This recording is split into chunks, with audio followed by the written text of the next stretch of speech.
calculation of tensile and compressive and tensile forces. Right, done.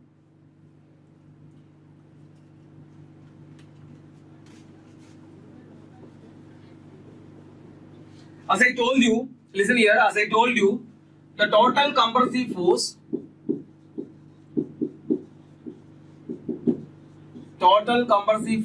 that is C will be equal to area of stress block into breadth. The total compressive force will be equal to area of our stress block into breadth. That is area of our stress block. What is that area? See, you can see here, we are having a parabolic portion here, we are having a rectangular portion here, right? That means, in order to find the total compressive force, first we have to find the area of this rectangular portion and we have to find the area of this parabolic portion. What I am going to consider like this. First we have to find the compressive force in our rectangular portion, and after that we have to find the compressive force in the parabolic portion. First I am going to find the compressive force in the rectangular portion, and after that I am going to find the compressive force in our parabolic portion. So I am going to consider a rectangular portion, right? So total compressive force C will be equal to C1 plus C2, right now. So compressive force in the rectangular portion, that is C1, will be equal to, what is the area? What is the area of the rectangular portion? Length into breadth, right? We know this length, that is 0.45 FCK. We know this depth, that is 3/7 XU. What is the total area there? C1 will be equal to 0.45 FCK into 3/7 XU. What the answer will be getting? And C2 will be equal to that area of that parabolic portion, which will be equal to 2/3 BH, that is 0.45 FCK into 4/7 XU. Correct now? C1 will be equal to that area of that rectangular portion. You have to write C1 will be equal to area of that rectangular portion, and C2 will be equal to area of that parabolic portion. This is actually our area of that parabolic portion, A2, and this will be our area of that rectangular portion, that is A1, right now. In order to get the compressive force, we have to multiply it with breadth also. Right now, we have to multiply it with breadth also, right? So you will be getting the compressive force. What is the value you are getting here? It is 0.192 FCK XU into B. Here you will be getting it as 0.176, right? Yes, 0.17. So you can consider the 0.17 FCK XU into B will be the compressive force C1 and will be the compressive force C2. 0.192 FCK XU into B and 0.171 FCK XU into B. I think it is 0.171. You have to calculate this. Yes, okay. Okay, I can consider as 0.17, right? Yes. The total compressive force, that is C, will be equal to summation of these two. That is C1 plus C2, which will be equal to 0.192 FCK XU into B plus 0.17 FCK XU into B. Total will be equal to 0.36 FCK XU into B. That is the total compressive force in our concrete beam will be equal to 0.36 FCK XU into B. 0.36 FCK XU into B. Remember this, very important. Remembering this equation is important. Remembering the procedure I followed to find in the compressive force is also important. I'll tell you why. Remembering the procedure is also important. Remembering the result is also important. Right? 0.36 FCK XU into B. Dhruv, you are right. Yes, very good, super. Right now, coming to our tensile force. Tensile force, total tensile force. Can anyone tell me what will be the total tensile force? Concrete will not provide any tensile strength, no? Concrete will not provide any tensile strength. So only the tension steel will be giving the tensile strength. So tensile strength will be equal to area into stress. What is the disintegration steel? It is 0.87 Fy. What is the area of steel? That is AST. Correct? That is AST means area of steel provided in the tension strength, which will give you the tensile force of the beam. So tensile force will be equal to stress into area, that is 0.87 Fy into AST. Here AST is the area of the tension reinforcement. T is equal to 0.87 Fy into AST. Remember this also, it is also very important. 0.36 FCK XU into B and 0.87 Fy into AST. This is the total tensile force. T is equal to 0.87 Fy into AST. And this is the total compressive force, that is 0.36 FCK XU into B. Remember both of them, very important. Okay. And you can give a note there. Give a note after writing this. Tell me when it is finished. After finishing this, please tell me. If you have finished with this, please tell me. It's okay, Tanvir. No need to say sorry. Okay. Mistakes are common. No issues. Just be cool. Yes. And everyone, listen here. So what happened, Angit? Yes, I think you are done, right? No. See, listen here. It was a rectangular portion. That's why the area is length into breadth. Into B is there. That is LB, right? That's for rectangular portion. L there is 0.45 CK, 3/7 XU, and here for parabola it is 2/3 into BH, right? 2/3 into B into H. So that's what we have followed to find the compressive force. Listen here. Give a note. You have to remember this. There are 3 different models for this question. First model I have already told you. That is this 3/7 XU, model number 1. This 3/7 XU, 4/7 XU. They will ask you to find the total compressive force. Total compressive force is 0.36 FCK XU into B. Only if the maximum, all the assumptions are following in the question. That is, maximum strain in the compression fiber is 0.0035 and the design strength is 0.45 FCK. Only then the compressive force is 0.36 FCK XU into B. See, in the equation we are using 3/7 XU. No? If the strain value, just now I told you, if the strain value there, I have drawn the strain diagram here. I'll draw the strain diagram here.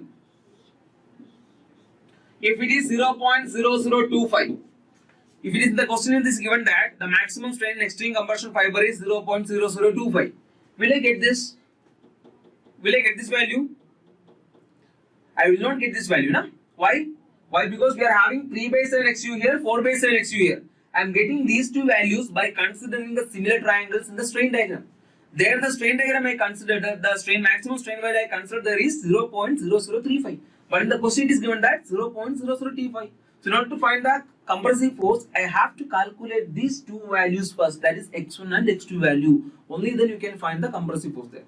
So if they're asking you the compressive force directly, don't directly go for this equation, which will give you the wrong answer. And for your knowledge, there will be an option waiting for you. If you're going like this, they know student psychology. They will put an option there for you. Right now, don't go for this. Why? Because if the strain value is changing, x1, x2 value will be different. These values will be different. The compressive force will be different. Total force will be different. Getting it? That is model number 1. Please write it in your own languages. Model number 1 is they can change the strain value. If they change the strain value, x1, x2 will be changed and c1, c2 will be changed. You will be getting a different compressive force value. It is not equal to 0.36 FCK XU into B. This is 0.36 FCK XU into B is based on our limit state method of collapse fluctuation. It is based on our assumptions. Right now? Yes. Coming model number 2. If sometimes instead of this 0.45 FCK, how I am getting this 0.45 FCK? I am getting this 0.45 FCK. I will consider FCK first, 0.67 FCK first, and after that I will get the design strength by considering 0.67 FCK divided by our partial safety factor 1.5, right? Only then I will be getting 0.45 FCK. Suppose if he is giving me a different value, suppose he is telling you to consider a partial safety factor for concrete as 1.2. He is telling you to consider a partial safety factor for concrete as 1.2. What will be the design strength there? What will be the design strength of concrete there? Will you get 0.45 FCK? Tell me, will you get 0.45 FCK? No, right? Why? Because if I consider the partial safety factor, not like the thing I have considered there in the code. If I am considering a different partial safety factor, I will be getting a different value. Yes, Dhruv is telling that 0.558 FCK. I am going with him. I'll be getting a different partial safety factor value. That is, I'll be getting a different strength value, that is 0.558 FCK or 0.56 FCK. If he's giving in the question a different partial safety factor for concrete, I'll be getting a different strength value, design strength value, I'll be getting the different. I cannot take the 0.45 FCK here. If I cannot take the 0.45 FCK here it will be changed, here it will be changed, C will be changed. Getting it? So he can make the twist by changing the maximum strain value in the concrete. He can make the twist by considering or by changing the partial safety factor for concrete as well as for steel.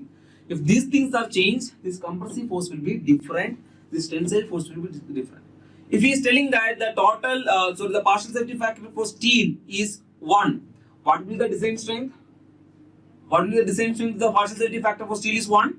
It will be Fy, right? Right now, it will be Fy, right now. Why? Because Fy divided by partial safety factor will be giving you the design strength. Correct or not? Fy divided by partial safety factor will be giving you the design strength. If the partial safety factor is given as 1, it will be Fy. Here it is 0.87 Fy. Why? Because Fy divided by 1.15. Right now. So if they are changing the partial safety factor for concrete and steel, you will not get the compressive force like this. You will not be getting the tensile force like this. That is model number 2. Why you are not replying? Any doubts? Are you getting this concept? Please reply. Are you able to follow this? Please reply, everyone. Are you able to follow this? Hubli, Srikant, Varsha, Rudraj, Tanbir, Nisha, Amin, Vishnu, Anindita, Saksham, Varsha. Yes, very good, very good. It's crystal clear, right? Is it crystal? Sorry, crystal clear, right? It's my tongue. Right now? Right, super. Now we are moving on to the model number 3. In model number 3, we can change the maximum strain value.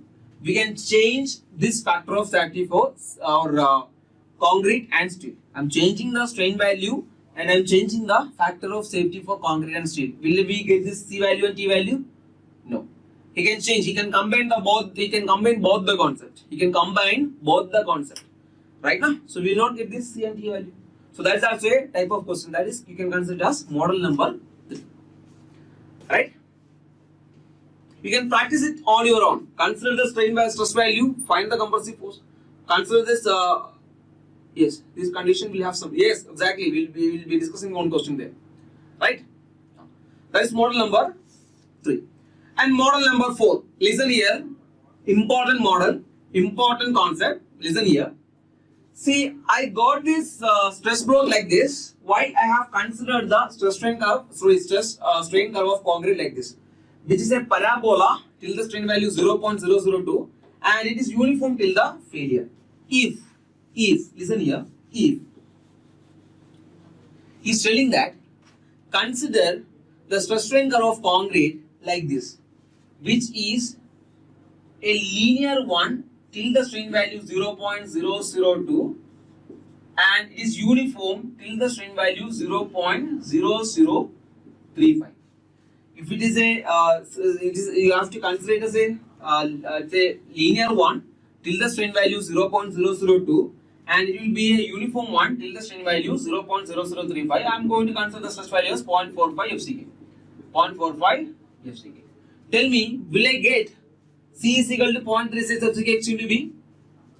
Tell me, will I get 0.36 FCK x into B? I am not going to change the strain values. I am not going to get it. Why? Why? Exactly. Here, if I consider the stress block, you will be getting something like this. We will be having the tensile force here. We will be having the neutral axis here.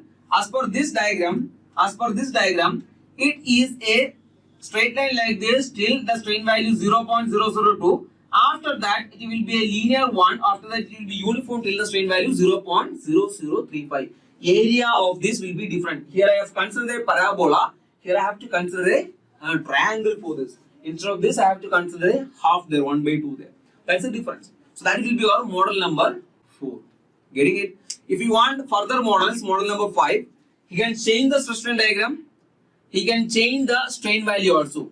There, instead of this 3/7, 4/7, you have to find the x1, x2 values also. That will be your model number 5. This is our model number 4, where we can change the stress strain diagram of the concrete. You can change the stress strain diagram. See, apart from this, I can give the stress strain diagram like this also. Sometimes I have seen one question here in one of the competitive exams. He has given the stress strain diagram like this. Here in that question, he has given the stress strain diagram like this till the failure. It is a linear one till the failure. So what will be the stress block?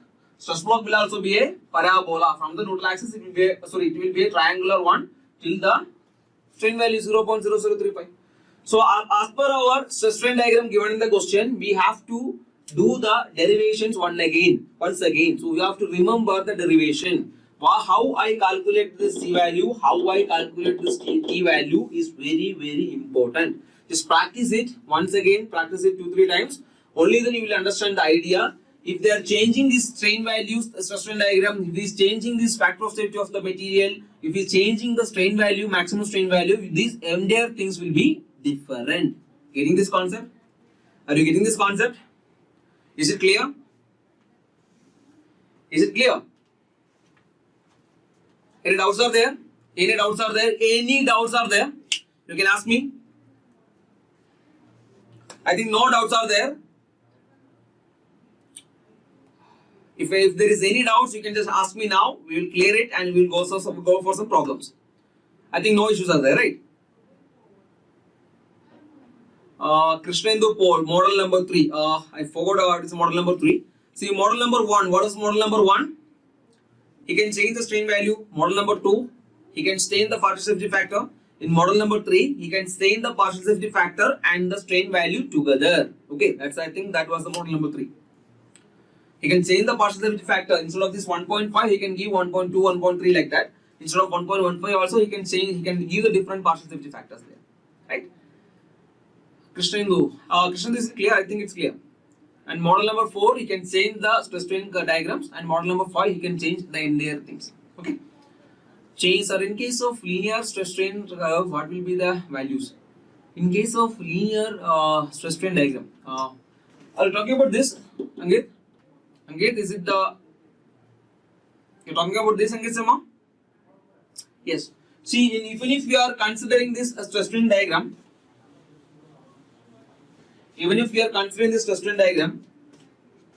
I'll be getting the strain diagram like this. I'll be considering our strain diagram like this, which will be a linear one.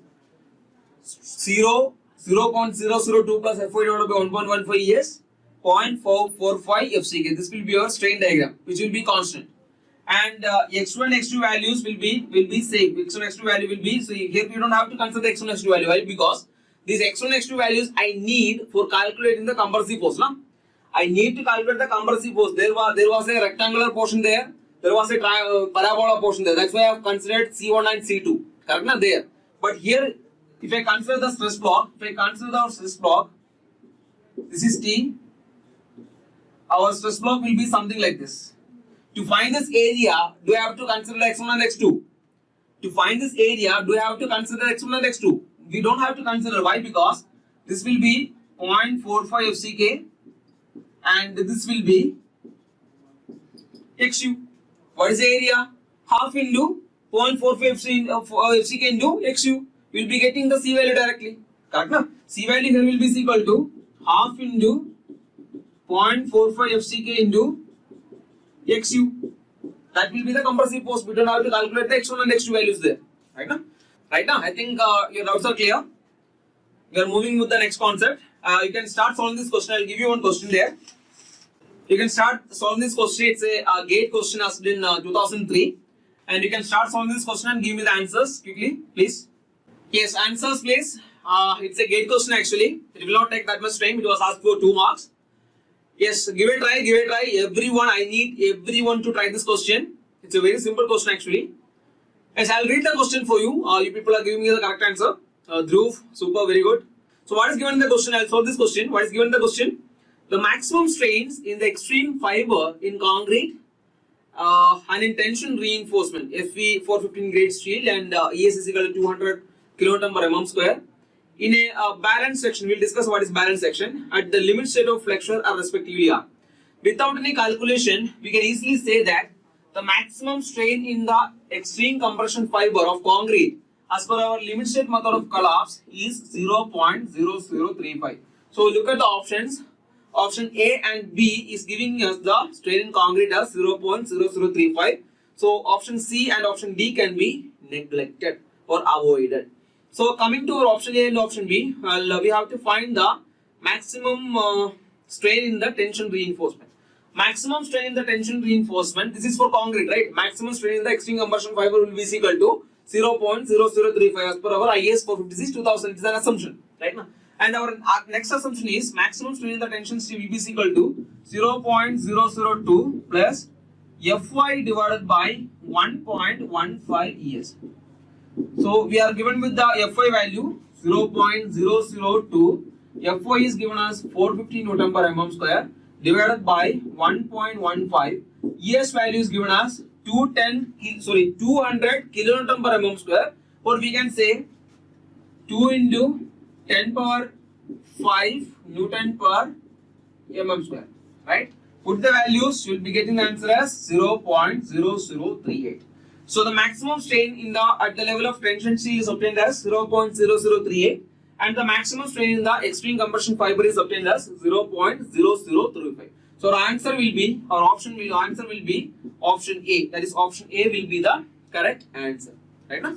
So I think it is, how much time did you take to solve this question? Not more than 30 seconds, I am sure about this, right? We will be getting the answer here as 0.0035 and 0.0038. Is it clear?